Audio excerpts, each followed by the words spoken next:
আরজিকর হসপিটালে যে নারকীয় ঘটনা ঘটে গিয়েছে তার প্রতিবাদে আজকে আমি এখানে সামিল হয়েছি। আমরা মেয়েরা, আমরা নারীরা কোথায় ভয়মুক্ত হয়ে থাকতে পারবো বলবেন? আমরা কোথায় সেফ, কোথায় থাকবো? আমরা আমরা রাস্তায় সেফ নই, আমরা কলেজে সেফ নই, আমরা স্কুলে সেফ নই, আমরা হসপিটালে পর্যন্ত সেফ নই। তাহলে আমরা কোথায় সেফ? আজকে আমার জীবনানন্দ দাশের একটা কথা বলতে খুব ইচ্ছা করছে, আবার আসিব ফিরে ধানসিঁড়িটির তীরে। সত্যি কি এটা ধানসিঁড়িটির তীরে আছে? এটা তো মানে নরকের কীটদের জায়গা হয়ে গিয়েছে। আজ আমার মেয়ে কলেজ যাচ্ছে, আমি একটা মা হয়ে আমার মেয়ে 1 ঘন্টা স্কুলে যাচ্ছে, কলেজে যাচ্ছে, সেখানে ফোন ধরছে না। আমি টেনশনে ঘর বাইরে করছি যে আমার মেয়েটা কোথায়।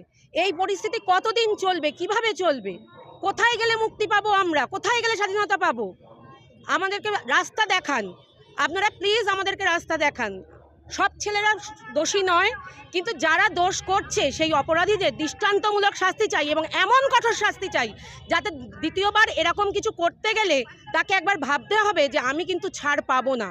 আমি যে ছত্রছায়ায় থাকি, যার ছত্রছায়ায় থাকি, যেখানেই থাকি, আমি কিন্তু ছাড় পাবো না। সুতরাং আপনারা আমাদেরকে দয়া করে সেই রাস্তাটা দিন যেখানে আমরা মা, মেয়ে, বোন 7 থেকে 70 মানুষের কোনো জীবনের কোনো দাম নেই। আজকে 7 থেকে 70 কোনো নারীর কোনো দাম নেই মানুষের কাছে। তাহলে আমরা কি করব? কাউকে রেহাই দিচ্ছে না। আমার নাম রিনি শেঠ।